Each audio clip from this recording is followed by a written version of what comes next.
This is Ryan Elliott for Boxing Social in association with Betfred. I'm delighted to be joined by the IBF Super Middleweight Champion of the World, Caleb Plant. Caleb, first and foremost, congratulations on your victory. How are you? Yes, sir. Good. Thank you.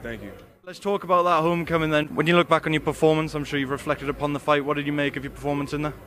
I thought it was great. I think I showed everybody a little bit of everything. A lot of combinations, really fast combinations, good power, great speed, footwork. I fought on the inside, the outside. I was the ring general, good body attack, good jab, feints, everything you'd want to see in a boxing performance. I felt like I gave that. So, did being back and getting a victory amongst your own people give you that little taste to maybe come back in the future and grow it even more in your region? Oh yeah, I think we found a new market in boxing. Like I said, the whole city came out, the ticket sales were great, the views were great too. For anyone who didn't see that, we had 1.8 million views.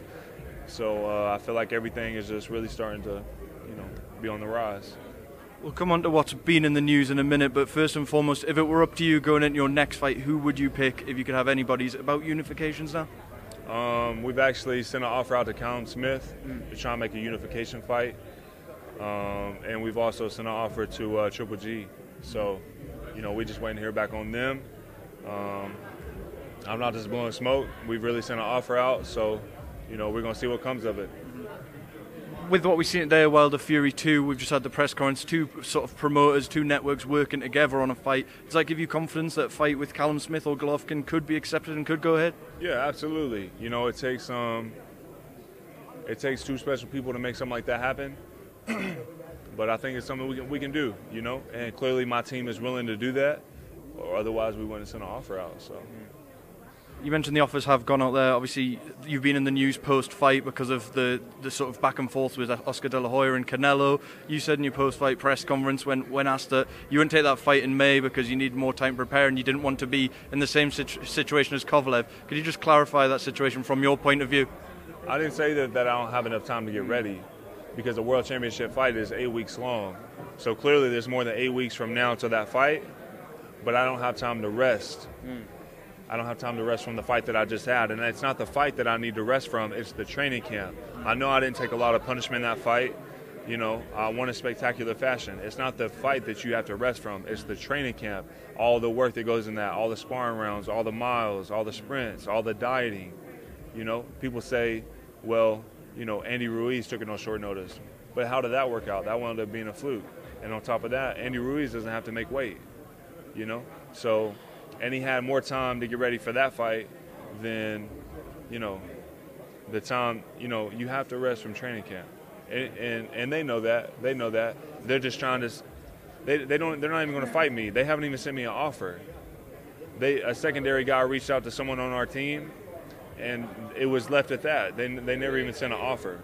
So really, I think because of the performance I put on and how well I did and, the ticket sales and the views, it's like they're just trying to put a rain cloud over the great weekend that I had, trying to, dim my shine, really.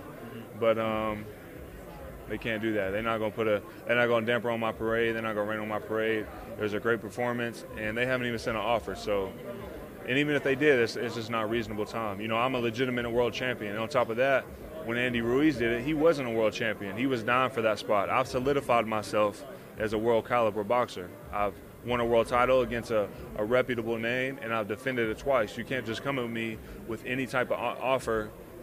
That's unreasonable. I'm not pricing myself out because we're not even talking about money. We didn't even get there yet because they never sent the offer. So. You mentioned there's not even been an offer there. You also said that there has been an offer to Callum Smith. You've been on the rise. Callum Smith, someone that's been looking for that marquee fight as well. Do you think, with that said, it could be realistic, the fact that he is also hungry to secure a big fight? Yeah, I'm sure he is. But the ball's in his court. We've sent the offer, and now it's up to them to say yay or nay. And if they don't want that fight, I don't know why they wouldn't. It's a unification fight. It's a fight that a lot of people have talked about wanting to see. And like I said, the ball's in his court. So if the fight doesn't happen, it's not from anything that we've done. We're trying to make it happen. And we also sent an offer to Triple G, so we're trying to make that happen as well. So. Now, one fight I wanted to get your thoughts on. It looks like Billy Joe Saunders is the front runner to face Canelo in May. How do you see that fight playing out? Billy Joe Saunders is someone who raises his game the better the opponent is. Do you think he can give Canelo any trouble? You know, stylistically, he could give him trouble. He's got the wheels, he's got the feet. But, you know, it's hard to say. You know, styles make fights.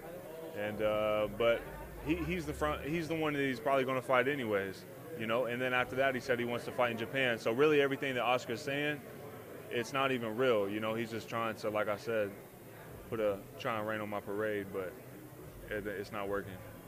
Finally, Caleb, because there's a massive queue of media waiting to speak to yourself today. We did have the Wilder Fury 2 press conference today. I saw you in there absorbing almost an hour of back and forth. What did you make of all that, and who are you leaning towards come Saturday night? Yeah, we got to see some of it, and I'm going with Deontay. You know, he's been rocking with me for a long time. He's from Alabama. I'm from Tennessee.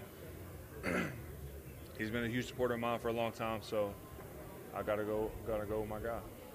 Caleb, thank you very much for your time. We'll catch you soon. All the best.